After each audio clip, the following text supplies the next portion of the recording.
I've got Axial's UTB-18 Cabra back on the workbench today. Last time we featured it here on the channel, I threw on a bunch of Axial option parts. The rig is looking really good, and today we're gonna throw even more parts on this thing. A bunch of electronics, some new tires and wheels, and even shocks. I added up all the parts and it's over $550. Let me show you what I got. Not a ton of parts sitting here, but I think they're gonna bring my UTB-18 project up to the next level. Starting off over here, I've got a new Spectrum pack for it, the G2 Smart Packs, 810 milliamp 50C pack, new shocks. These are actually the ProSpec Scalar shocks. Talking to the Axial guys, these are a good fit for it. I'm going to use 30 weight oil in them to start. And then this, really excited about the FuryTech brushless system going in here. After I put one of these in my SCX24, I was super impressed with the throttle feel, and I think it's gonna just be the same here. Nice smooth throttle response on the low end. Got the 2500 kV Komodo Dragon motor for it. This is their brushless speed controller that goes along with it, fitted with an IC2 plug, so it will work with the battery. Actually, there's an adapter with the battery pack, so it will all work together, but that will smoothen out the throttle response. And then I've got this high-tech servo. They're now putting these things in brown boxes, I guess. This is their DB778WP servo. It's a waterproof, low-profile servo, aluminum case on it, so it'll fit in the standard servo plate that they have on top of the axle. And then these, the wheels and tires. I don't believe that these are made anymore. If you follow the channel a long time ago, I built a van project with the Proline van body, and these Class 0 tires, the BF Goodrich crawler tires, were featured on it, along with the Rock Shooter wheels, which has an aluminum face and a plastic back ring, and it is a beadlock style wheel. These literally only have, you know, maybe 1 or 2 runs on them, so they're in perfect condition, and I think they're the right size for this rig. So what I'm gonna do now is I'm just gonna go throw all this stuff on and show you what it looks like when it's all done.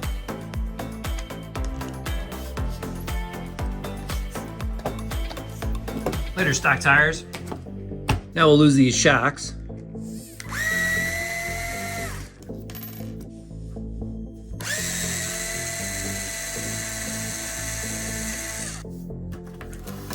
Gotta pull this cage next.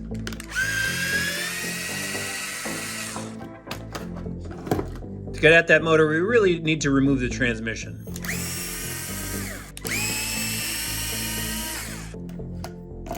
I've got the 380 motor out, and this is the FuryTech motor going in.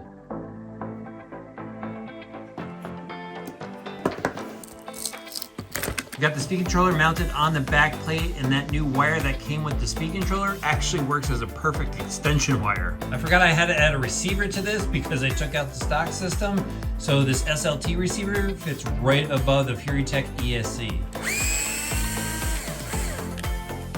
Now to drop in this sweet high-tech servo. Look at the aluminum case on this. These guys have a 2-year warranty on their servos.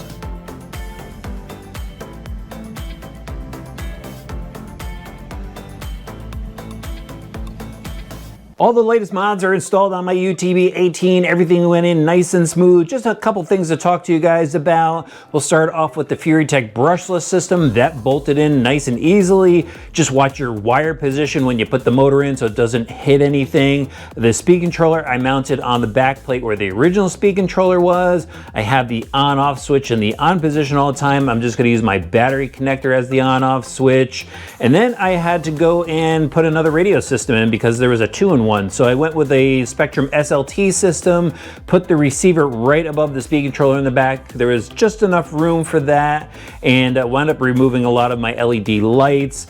And then I moved on to the steering servo. The Hi-Tech 778 went up front, really cool servo, aluminum case, waterproof, Metal Gear, high torque.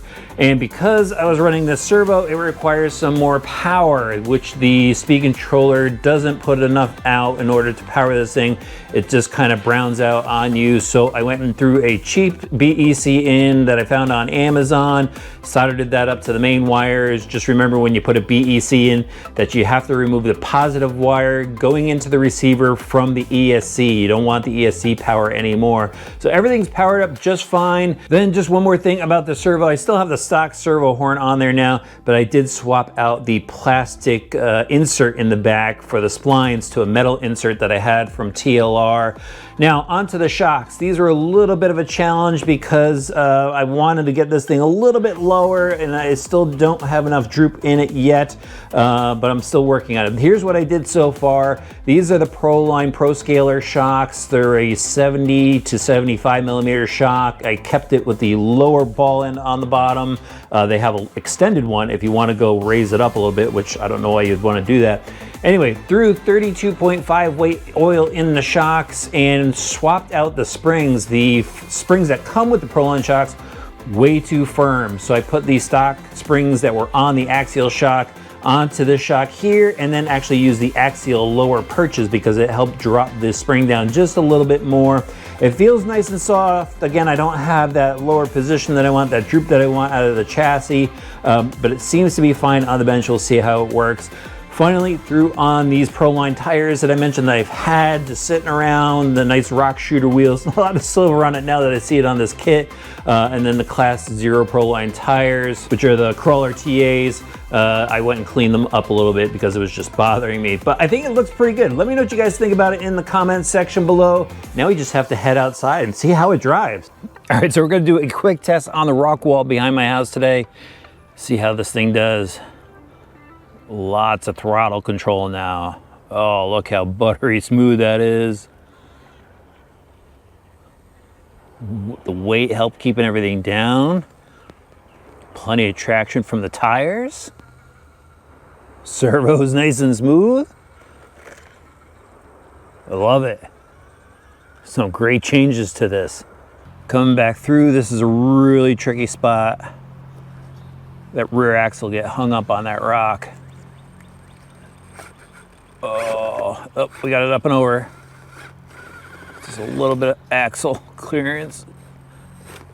Pulls it right back up. There we go.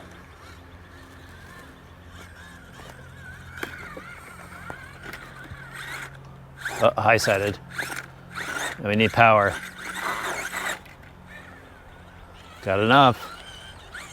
For the most part, I like all the changes that I made to the rig. My favorite change, however, is that FuryTech brushless system. Just tons of throttle control now. I also like the servo. I like the tires, but I think I gotta tune the foam a little bit. The shocks, I'm still on the fence with the setup. I might go and tune those a little bit more. Maybe even add some longer links to this rig. But overall, it was a lot of fun. I spent a lot of time driving back and forth on the rock wall, just having a great time with this rig. It's a cool little machine. I'll have links in the video description for it, and let me know if I should revisit this in the future.